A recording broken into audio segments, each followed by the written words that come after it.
আপনাদের ভালোবাসা যেভাবে আমি কালকে ভালোবাসা জানাতে এই ভালোবাসার প্রতি আমি আসলে সারা জীবন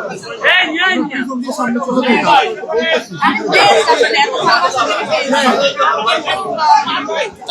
একটা আপনার দুই চোখটা করেন আমি বিশ্বাস করি আমি আসলে ন্যায় বিচার আপনারা আমার সাথে আচ্ছা আপু, ঘটনায় আপনি একটি মামলা করেছিলেন, সেটি চলমান আছে। এরপরে একই ঘটনায় আবার আপনার সবাই অবগত। আমি যে মামলাটা করেছিলাম তার ঠিক 2.5 বছর পরে কি পাল্টা একটা মামলা করেন।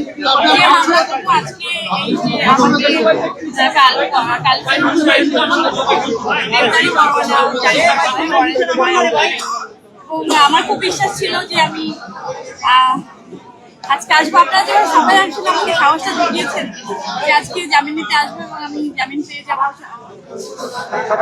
আপনাদের এত ভালোবাসা নিয়ে আসলে আমি বাড়ি ফিরছি, এরকম একটা জয় নিয়েও যেন আমি বাড়ি আসলে ফাইনালি ফিরতে পারি, আপনাদের ভালোবাসার সাথে থাকতে পারি, আমার জন্য দোয়া করবেন। এই মামলায় ন্যায় বিচারের খুশিতে দিয়েছিলেন,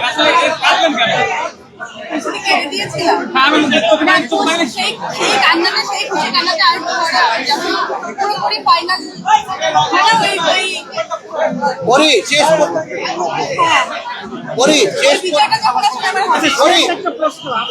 শেষ পর্যন্ত আসলে এই মামলাকে আপনাকে দমানোর জন্য কি মনে হচ্ছে?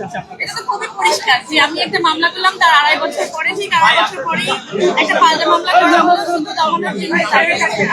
এবং একদম মামলাটা শেষ। আমি কিন্তু দাঁড়ে দাঁড়ে ঘুরে, আপনারা সবাই জানেন 4টা বছর আগের ঘটনা, আমি দাঁড়ে দাঁড়ে ঘুরে শেষ পর্যন্ত আদালতকেই আসলে আমার মনে হয়েছে যে আমি এখান থেকে ন্যায় বিচার পাবো।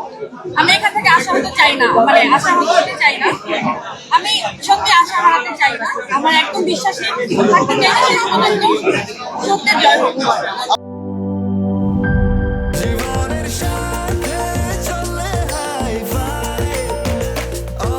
স্বাস্থ্যকর অল টাইম, সব সময় অল টাইম হেলদি লাইফ।